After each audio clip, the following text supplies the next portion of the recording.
Rajesh exports ఏంటండి ఇది? ఏంటండి 15 లక్షల కోట్ల?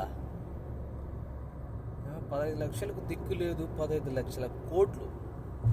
ఎక్కడైనా ఈ దేశం అభివృద్ధి చెందుతూ ఉన్న దేశం మనది. మాకు ఎటువంటి సౌకర్యాలు వద్దు, ఎటువంటి అభివృద్ధి వద్దు. కేవలం ఈ ఫ్రాడ్ గాళ్ళను పట్టుకోండి చాలు. ఈ ఫ్రాడ్లను కంట్రోల్ చేయండి.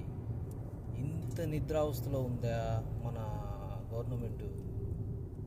అధికారులు ఏం చేస్తున్నారు? పోనీలేండి, ఎవరో ఒకరు నీతిమంతులు ఉన్న అధికారుల వల్ల అన్నా ఇది బయటకు వచ్చింది. ఎవరో మహానుభావుడు, వానికి సెల్యూట్ చేయాలి మనం. చాలా సంతోషం. సరే, రాజేష్ ఎక్స్పోర్ట్స్ అతను 15 లక్షల కోట్లు స్కామ్ చేస్తుంటే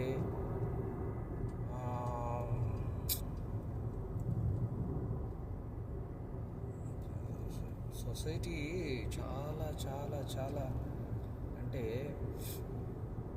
ఒక రకంగా చెప్పాలంటే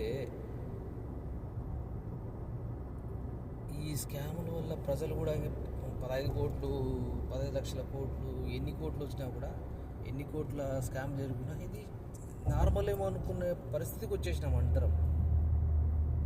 అలా కాదు, మన ఆర్థిక వ్యవస్థ మీద చాలా దెబ్బ పడుతుంది.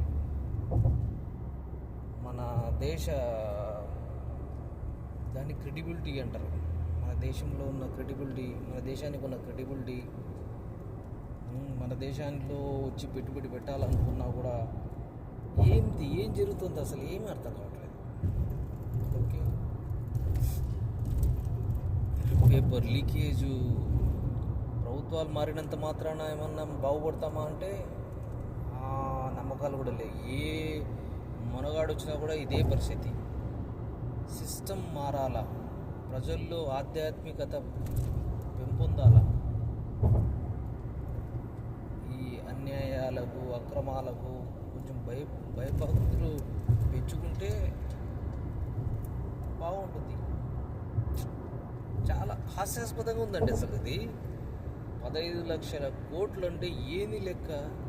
అలా ఎలా చూపించగలిగాడు? అంత నిద్రావస్థలో మన వ్యవస్థ ఉందా? ఏం జరుగుతుంది అసలు?